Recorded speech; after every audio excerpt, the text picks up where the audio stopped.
Welcome back to our podcast dedicated to the International Press Review. The Mongolian government has announced the launch of a major investment program in the livestock sector, one of the pillars of the national economy. The project aims to increase livestock productivity through the selection of the best breeds and to train farmers by teaching them best practices from around the world.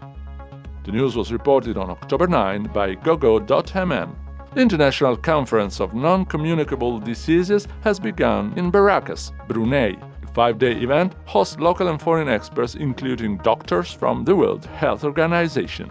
The aim is to raise public awareness on health and prevention. The news was reported on October 9 by pelitabrunei.gov.pn. Dark clouds loom over Pakistan's future according to data from a World Bank report. The already fragile situation is worsened by the more than 60 million people living in extreme poverty and by the extensive damage caused by recent floods, which have crept the country and some of its key infrastructure. The story was reported on October 8 by Tribune.com.pk. Recent corruption scandals have shaken public opinion in the Philippines, which is now expecting a decisive response from the authorities. The appointment of the new ombudsman Jesus Crispin Remulla appears to be a move in that direction, at least according to his public statements, in which he promised stronger action against unlawful behavior. The news was reported on October 8 by the Philippine Daily Inquirer.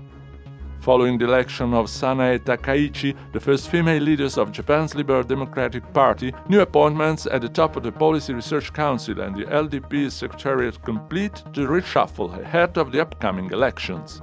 Kobayashi Taka and Agyuda Yoshimasa have been chosen to fill the two remaining positions. The news was reported on October 7 by Mainichi.jp. Singapore's authorities have announced a significant increase in the defense budget. The initiative focuses on strengthening the country's defense capabilities by improving military equipment. At the center of the Asian geopolitical chessboard, Singapore does not intend to give up the prominent role it has earned over recent decades. The news was reported on October 7 by ChinaTimes.com. Japan has launched the Italian exhibition dedicated to Italian culture and cuisine. The event will feature Italian chefs, companies, and artists showcasing their creations. The exhibition is hosted at the Daimaru Matsuzakaya department store on the Tokyo's most renowned shopping center. The news was reported on October 6 by gourmetpress.net.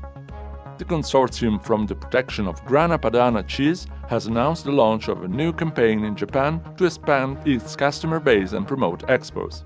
The initiative aims to seize the opportunities generated by the favorable economic environment, which has led to a significant increase in foreign sales of the famous Italian cheese.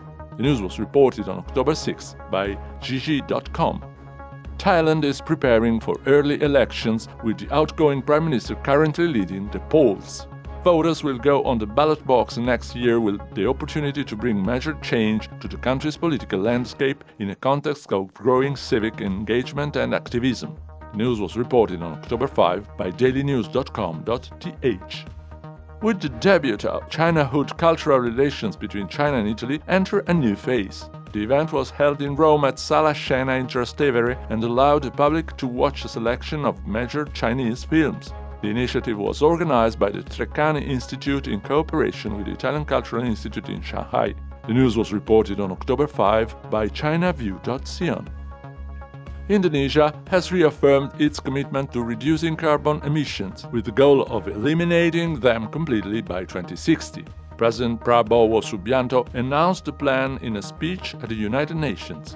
With its natural resources, Jakarta aims to join the global green transition and strengthen its position in the Asian geopolitical landscape. The news was reported on 4th October by thejakartapost.com.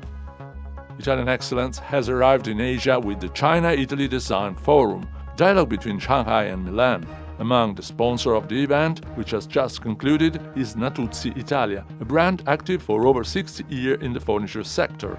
Representatives of institution and industry professionals attended the forum. The news was reported on 4th of October by homelifestyle.cn. And that's all for now. Thanks for your attention and stay tuned.